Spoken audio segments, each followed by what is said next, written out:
The JoyCons are the controllers that come with the Nintendo Switch. They are designed with technology that the Switch games utilize to enhance gaming experience. From motion control, gyroscope, HD rumble, NFC, Bluetooth, the JoyCons have it. Even infrared. We love the JoyCons, but of course, there's always a room for improvement or an alternative for an original.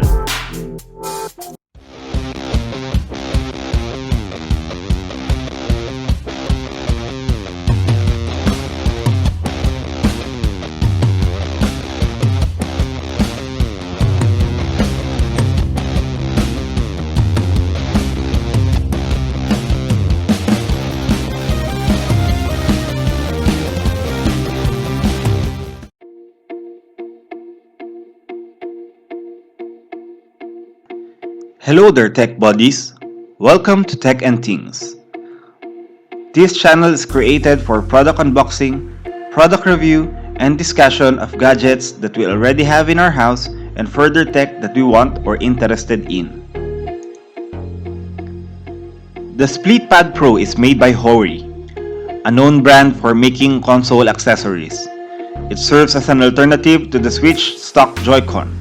It gives the user a full grip and additional control. I will tell you this early that it cannot do everything a JoyCon does. But the big question is, do you need this controller? For this episode, we will check out the Hori Split Pad Pro, and by the end of this video, you should be able to tell if you really need it or not. So let's start.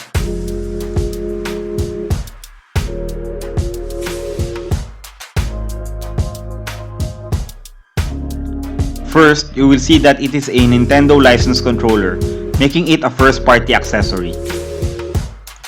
Color and design was based on Daemon X Machina. I also heard that the new colors will be out on the market this September. You will see here that the box details are all in Japanese.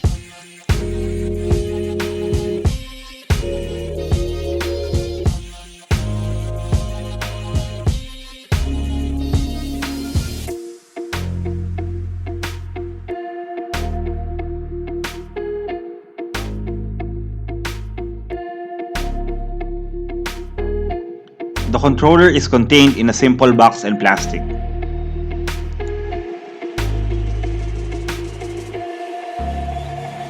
The manual is also in Japanese.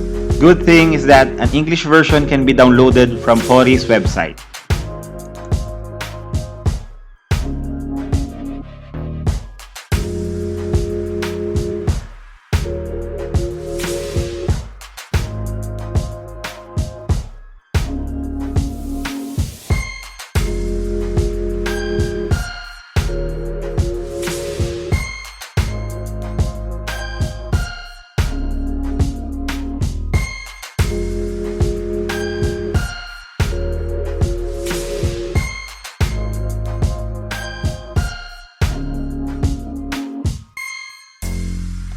First, you will notice that the product is on the lighter side, making you think that the product is not premium.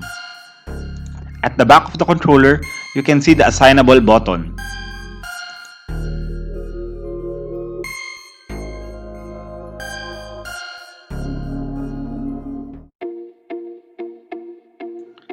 As you can see here, it gives you a full grip because of its chunky design. Other than that, the textures behind the controller also improves grip.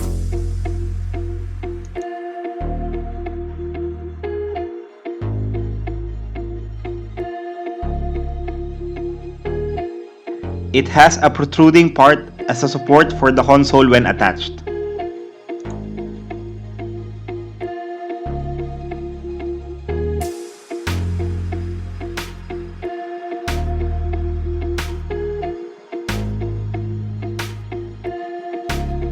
You can also notice that the buttons are in full size, making it easy to use when playing.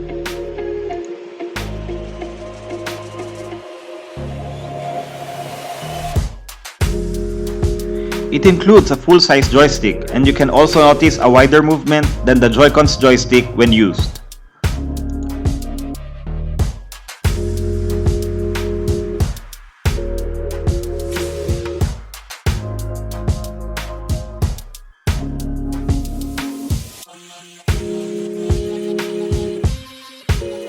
Because of the significant increase in size of the controller, the flimsy kickstand cannot be used anymore.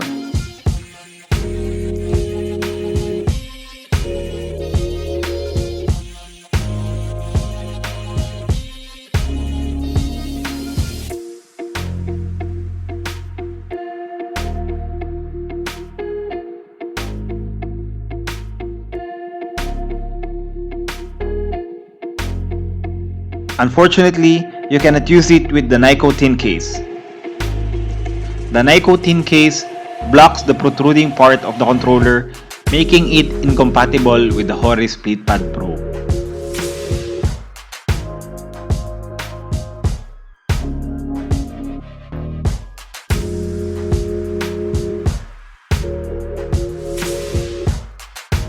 Removing the nicotine case is the only way so you can use the Split Pad Pro, compromising the protection of your Switch. I'm planning to do some modification on my nicotine case so that I can use it simultaneously.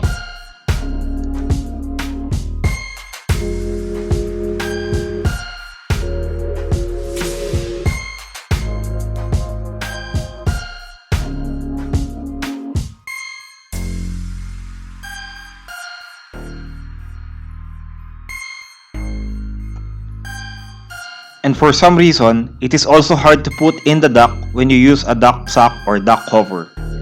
Nevertheless, it is still dockable.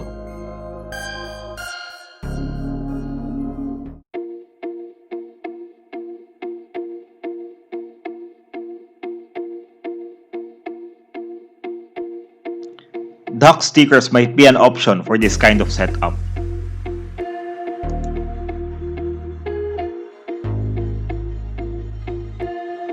For the home button, I noticed that if the Switch was in long period of sleep mode, you cannot wake the device with the home button. But for short period of sleep mode, you can use the home button to wake the Switch.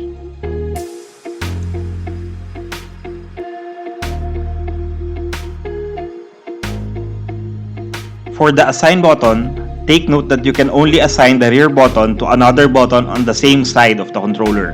You cannot do cross assignment for the rear buttons. To use the assign button, click the assign button first, and while pressing it, press the controller button you want to assign.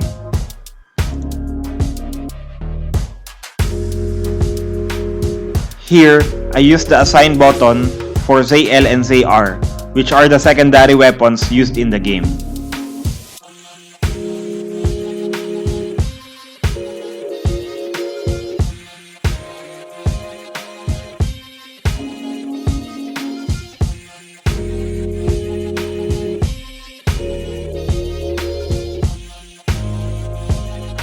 The same goes when you want to disable it. Click the assign button and click the rear assignable button.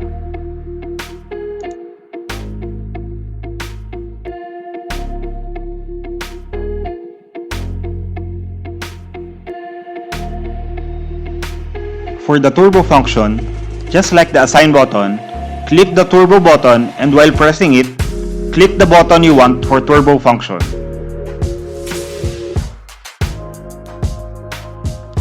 Here, I use the ranged weapon as an example. To disable turbo mode, click the turbo button and the previously assigned button.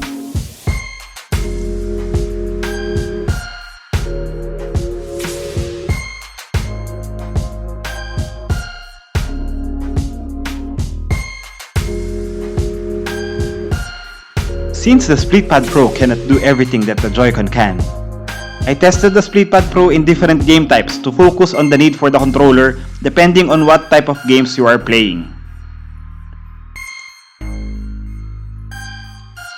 The experience with 2D Metroidvania games are the best when using the Split Pad Pro. The D-pad is a must-have for these games, and the assignable buttons are a big help for some functions. HD rumble and motion control in this type of games are not really known for. With this, the TNT score is 10 out of 10.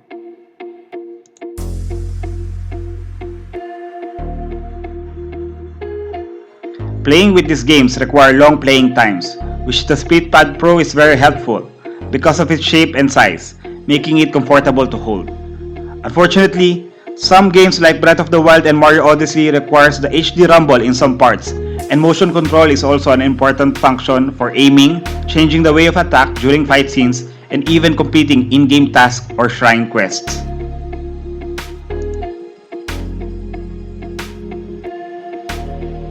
With this, the TNT score is 7 out of 10.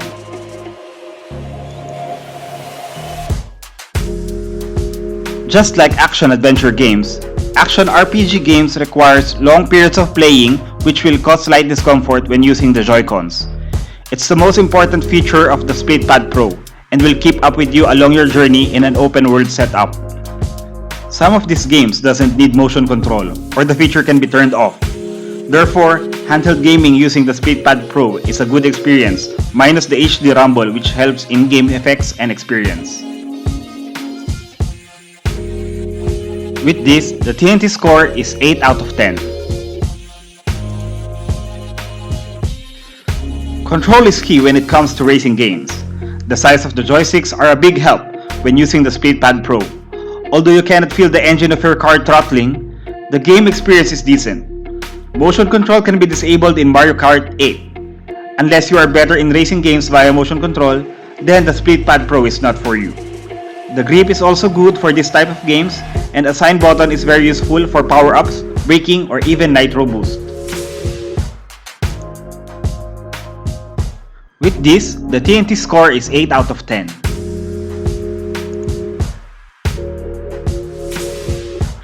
Sports games are usually played depending on the quarter length, but comfort cannot be compromised even for short periods of play.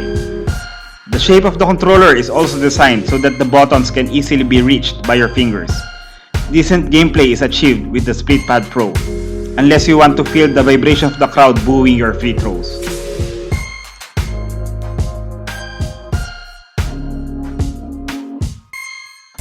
With this, the TNT score is 8 out of 10.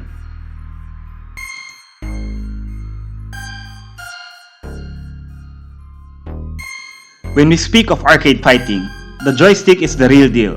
Another thing to consider is the size and tactile response of the buttons. Split Pad Pro performs well in this type of games because of the right size of joystick and button responses. You will have a wider movement for the joystick, and your fingers will hit the right buttons most of the time. If rumble is a big deal for you during the fight, the Split Pad Pro cannot give it to you.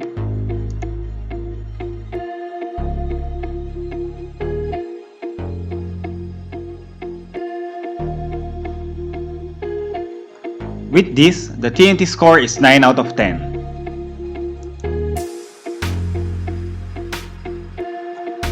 Control is critical for this kind of games, especially for aiming.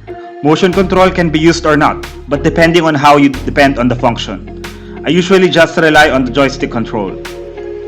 Assignable buttons are very helpful for these games, especially when dodging bullets or balls of fire and poison. The Split Pad Pro gives you the proper control for these games. Vibration is also key, since when an enemy hits you, it's the first thing you feel other than the sight of your health bar being diminished quickly from 100 to none. Unfortunately, the Split Pad Pro doesn't have that. With this, the TNT score is 8 out of 10.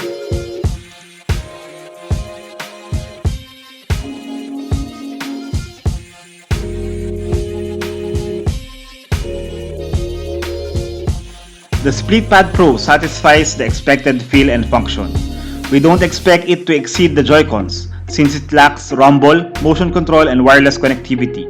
But if you can live without rumble in handheld mode, it is definitely a good buy since it provides the right size and comfort in your hands, making long playing times fun and giving you additional control with assign and turbo functions. If you have a Pro controller, you can still enjoy playing Zelda, Mario Odyssey, and other games which require HD rumble and motion control, but limited to TV and tabletop mode. It's best for 2D Metroidvania and arcade fighting because of the D-pad and size of the joystick and buttons. If you love this type of games, then it's a must-have. It does well in other type of games that does not require rumble and motion control to complete a task. To wrap it up, It's a good alternative to JoyCons, especially for those who have big hands. But be mindful of the lacking features, since some of the games do require this to be able to get the promised game experience. Stay tuned for the next content for more tech and things. Don't forget to like, comment, share, and subscribe.